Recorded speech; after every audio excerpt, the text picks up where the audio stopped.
Okay, let's unpack this.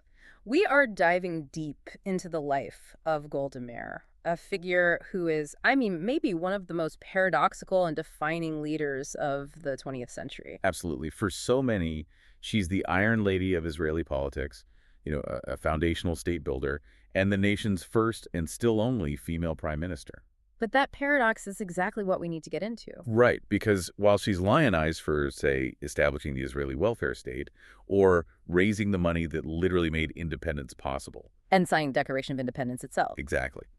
But she is also, at the same time, widely blamed for what was probably one of the most painful strategic failures in Israeli history. The surprise attack that kicked off the Yom Kippur War in 1973. That's the one. That is just an incredible, complex balance to strike. And so our mission today, it's not just a timeline. It's a real exploration of this monumental career. We're synthesizing her journey from, a frightened immigrant child to a global stateswoman, focusing on those key decisions. The surprising personal facts, and really the complex political math that underpinned everything she did, the successes and the failures. And we're pulling from a whole range of sources to give you, the listener, a full, detailed grasp of her legacy.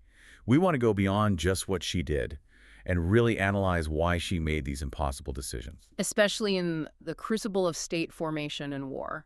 Because those choices, they continue to shape the region to this day. To understand the uncompromising Golda Meir, we have to start at the beginning. We have to go back to the circumstances of her birth in the Russian Empire. Right. Golda Meir, born in Kiev, which is present-day Ukraine, in 1898. Her father was a carpenter, Moshe Yitzhak Mabovich. The family was. Well, they were struggling. And her earliest memory, the one she writes about in her autobiography, it's just chilling. It tells you everything. It really does. It sets the stage for her entire worldview. She remembered being about 5 years old and watching her father and the neighbors boarding up the front door. Just nailing planks of wood over the door. Because there were rumors of an imminent pogrom, an anti-Jewish riot. Can you even imagine that being your first memory? Watching your father try to physically barricade your family against this random existential violence. It makes her later obsession with security and self-reliance completely understandable. It frames everything, and that fear was just compounded by loss. She had 2 surviving sisters, Shana and Zipke, but 5 other siblings died in infancy. Wow. Which really speaks to the instability of life at that time in the Pale of Settlement. It was a brutal environment. Survival was not a given. So the decision to leave wasn't really a choice. It was a necessity. Completely. Her father moved first to New York City in 1903, but then he settled in Milwaukee, Wisconsin by 1905. He got work in a railroad yard. And the rest of the family, Golda, her sisters, her mother, Bloom, they joined him a year later. They did. They arrived in Quebec, took a train to Milwaukee, and her American life began with just this immediate heavy dose of responsibility. They ran a small grocery store to make ends meet, right? Her mother did, on the north side. And young Golda, who's just 8 years old, was often left in charge of the whole shop. At 8 years old. When her mother went out to buy supplies or, take care of other business, Golda ran the store. That's not a childhood. That's an immediate apprenticeship in practical leadership, in problem solving. Absolutely. And managing the public. It wasn't just about bagging groceries. It was handling money, customer relations, all in a very demanding immigrant neighborhood. You can see how that would forge a certain kind of pragmatism in a person from a very young age. Oh, an incredible organizational muscle. And this is where we see the first little political spark. She's at 4th Street Grade School, which, by the way, was later renamed the Golda Meir School. As it should be. In 1908, she and a friend, Regina Hamburger, organized something called the American Young Sisters Society. It sounds like a social club, but it had a very specific, ambitious goal. It did. It was a fundraiser to buy textbooks for classmates who couldn't afford them. Yeah. So this wasn't just charity. This was recognizing a systemic problem in her little world and organizing a political solution for it. And she didn't just pass a hat around. No. She and her friend rented a hall. They scheduled a public meeting for the event. She's 10 years old at this point. 10 years old, Yeah. taking on a major civic organizational task. You can already see the instinct to move from an idea to real public action. She was already the future Iron Lady in miniature. Seeing a problem and just mobilizing resources to fix it no matter the scale. But the real intellectual explosion, that came a bit later. That came in Denver. In 1913, she moved to live with her married sister, Sheena Korngold. And Sheena's home was this intellectual crucible. The sources describe these intense evenings at their house, right? Not just casual chats. No, these were debates. Immigrants, students, activists, all arguing passionately about Zionism, literature, trade unionism, women's suffrage. It was a complete immersion course in progressive, socialist, and nationalist thought. And Meir herself said how important this was. She did. She wrote in her autobiography that those talk-filled nights in Denver played a considerable role in shaping her convictions. It was there she fully embraced labor Zionism. Which is the idea that the Jewish national home had to be built on socialist, egalitarian principles, tied to the land and the working class. Exactly. And that ideological commitment was immediately followed by a personal one. She met Morris Meyerson, a sign painter, a devoted socialist. And they married in 1917, but the marriage came with a condition. A non-negotiable political prerequisite, which just speaks volumes. They had to make Aliyah, they had to settle in Palestine. She was done with the fragility of Europe, done with relying on American goodwill. She was going to go build her own world. So that commitment was honored, and this is the start of the next phase of her life, the state-building phase. In 1921, Golda and Morris immigrate to Mandatory Palestine. They eventually get accepted into kibbutz Merhavia in the Jezreel Valley. But they were rejected at first, right? They were. The kibbutz members were worried they looked too bourgeois, too American. But once they were in, she just dove into the physical labor, picking almonds, planting trees, working in the chicken coops. She wasn't an armchair activist. She was physically building the socialist ideal she believed in. But the movement, it turned out, needed her brain more than her hands. The kibbutz quickly realized her organizational talent was far more valuable than her manual labor. So they chose her as their representative to the Histadrut. And that is a huge turning point. The Histadrut, the General Federation of Labor, it was so much more than a trade union. Oh, it was the shadow government. It controlled infrastructure, housing, economic development, even military recruitment. It was the state in waiting. And her rise within this powerful structure was fast. Very fast. By 1934, she's on the executive committee. She's head of its political department. This was her national apprenticeship. She learned negotiation, large-scale administration, everything she'd need later. This period also brings her face-to-face with international apathy in a really profound way. The Evian Conference in 1938. She travels to France as the Jewish observer from Palestine. The conference was called by FDR to discuss the crisis of Jewish refugees fleeing the Nazis. And the outcome was just devastating. Delegates from 32 countries expressed sorrow, deep sorrow. But almost universally refused to admit the refugees. The world offered words, not safety. The one exception was the Dominican Republic, which just underscored the global failure. And this is where we see that childhood fear connecting to her adult political persona. She has this aha moment. Right then and there, she told the press, "There is only one thing I hope to see before I die, and that is that my people should not need expressions of sympathy anymore." That one quote, it's the entire philosophy of Israeli realpolitik. We rely on ourselves. We stop asking for charity. We start building security. And that sentiment was put to the test almost immediately. Yes, June 1946. Operation Agatha. The British arrest a huge chunk of the Jewish agency leadership, including Moshe. And suddenly, Golda Meir is thrust into the role of acting head of the political department. For 2 critical years leading up to 1948, she's the main negotiator with the British. And the most pressing issue wasn't diplomacy, it was money. As the War of Independence loomed, the Jewish agency was desperately broke. They needed a massive war chest for weapons, for food, for everything. And the treasurer, the professional, was deeply pessimistic. He thought they could raise, at most, maybe $7 or $8 million from American Jews. That was the expert consensus. And Golda Meir just decided the experts were wrong. In January 1948, she goes on a fundraising tour to the U.S. Her appeal was incredibly direct, wasn't it? Very. She told audiences, whether the state is going to come into being depends entirely on whether you give the money we need. Either we get the money and we live, or we don't get the money and we die. And the response was just staggering. She raised over $30 million on that first tour. $30 million. To put that in perspective, that's nearly 15 times what the opposing Arab Hire Committee had for their entire annual budget. It was foundational.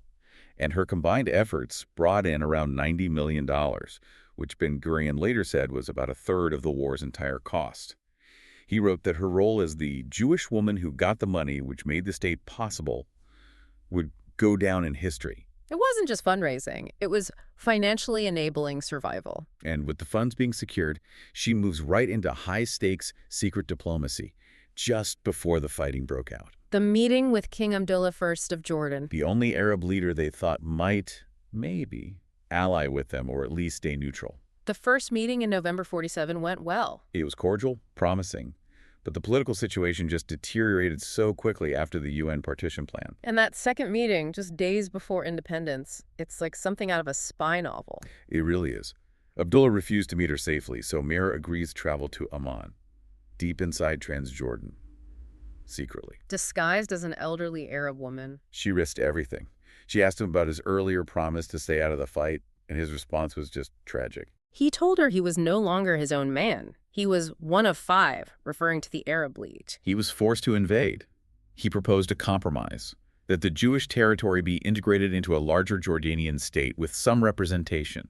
But she refused to compromise on sovereignty. The talks failed. War was now inevitable. And just 3 days later, on May 14th, 1948, she's in Tel Aviv, one of only 2 women among the 24 signatories of the Israeli Declaration of Independence. She said she cried afterward, realizing that after all the talking, there were finally real people doing something real. So Israel is independent and immediately at war. Golda's work transitions instantly into governance. Her first official role, though, it's a bit surprising. Ambassador to the Soviet Union. Right. An ironic and frustrating post for her. She was born in Kiev, but spoke no Russian. And she desperately wanted to be in Israel, helping with the war. But the role was geopolitically vital. And we should mention a fun fact here. During her fundraising, she was issued the very first Israeli passport. That's right. And while the ambassadorship was frustrating, it gave her one of the most powerful emotional moments of her entire career. The visit to the Moscow Choral Synagogue. On Rosh Hashanah, October 1948, it turned into this massive impromptu demonstration. 50,000 Russian Jews poured into the streets just to see her. Chanting, Nasha Golda, our Golda. She said she was caught in a torrent of love so strong that it had literally taken my breath away. That scene was so iconic, it was later put on the 10,000 shekel banknote. But diplomatically, the job was a dead end. Stalin was cracking down on Jewish institutions, on emigration. She felt she accomplished very little. So she pushed her return, and by early 1949, she did. She ran for the first Knesset, won, and Ben-Gurion offers her deputy prime minister. And at a classic Golda move, she turns it down. She did. She found the role too vague, too ceremonial. She wasn't a coordinator, she was a builder. An executor. She wanted a job with real direct power to get things done. Exactly. So instead she chose the Ministry of Labor, and she called the next 7 years from 49 to 56 her 7 beautiful years. Which seems like a strange thing to call such a stressful period. But it was where she could apply her socialist ideology and organizational skills most directly. This was the period of massive aliyah. Millions of new immigrants arriving, many with nothing. And she becomes the state's chief social engineer. Her ministry was responsible not just for jobs, but for physically housing them. The scale is hard to comprehend. We're talking about initiating the construction of 200,000 apartments and 30,000 houses in just 7 years. Massive road construction. She was literally building the physical reality of the state. And the welfare state, too. Yes, she was its architect. Yeah. The finance ministry was constantly complaining about the cost, but she pushed through Social Security, paternity benefits, accident insurance. The basic social safety net that defined the new state. Now, we have to talk about the big controversy of this period. The Ma'abarat, the temporary transit camps. Right. The housing was often crude tin-roofed huts. The criticism was severe. People felt it was an unacceptable quality of life, a failure of the socialist ideal. But it was a trade-off, wasn't it? An impossible one. It was born of necessity. She defended it by pointing to the tiny budget and the sheer urgency of housing hundreds of thousands of people who were arriving faster than they could possibly build permanent towns. And by 1956, she had helped eliminate 2/3 of them. Right, moving 120,000 families to permanent housing. It was a controversial, but ultimately temporary solution to an overwhelming challenge. That successful domestic period eventually gives way to the international stage.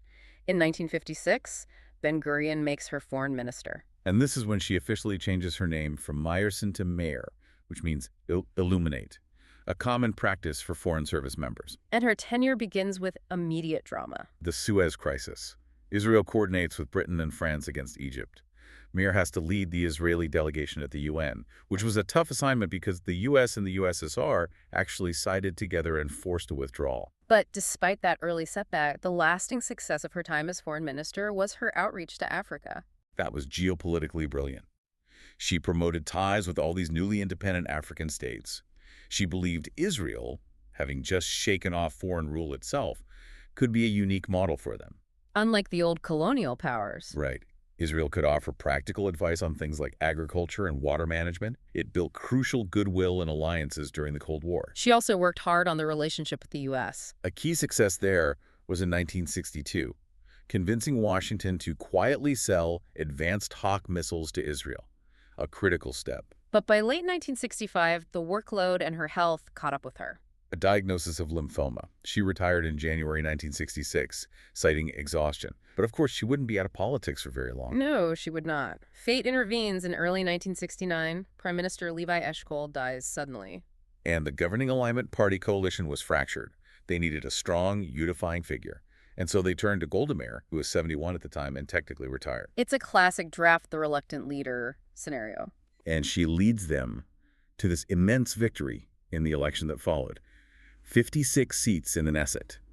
That's the closest any single faction has ever come to an outright majority in Israeli history. But her premiership is just defined by crisis after crisis. And before we get to the Yom Kippur War, we have to address the quote that has followed her ever since. The Palestinian issue. Absolutely. In a June 1969 interview, just months after she took office, she said that there was no such thing as Palestinians. She added, "When was there an independent Palestinian people with a Palestinian state? They did not exist." And that statement is cited as the most famous example of Israeli denial of Palestinian national identity. It's become, as one analysis puts it, one of her most damning legacies. Now, to report on this impartially, we have to understand the context of what she was arguing. She was speaking from a very strict, historical, state-centric perspective. Her argument was that before the British Mandate, there was no political entity called Palestine and no organized Palestinian government demanding statehood. In her view, the land was part of the Ottoman province of Syria, and so the people didn't have a unique, recognized national identity separate from the broader Arab world. But that argument, whatever its historical merits, completely dismissed the emerging national identity and political aspirations of the local Arab population. It crystallized the Israeli establishment's refusal to recognize the legitimacy of a distinct Palestinian national movement. And yet what's fascinating is that while holding this view, she was also engaged in pretty exhausting peace efforts. Oh yeah, meeting with Nixon, with the Pope.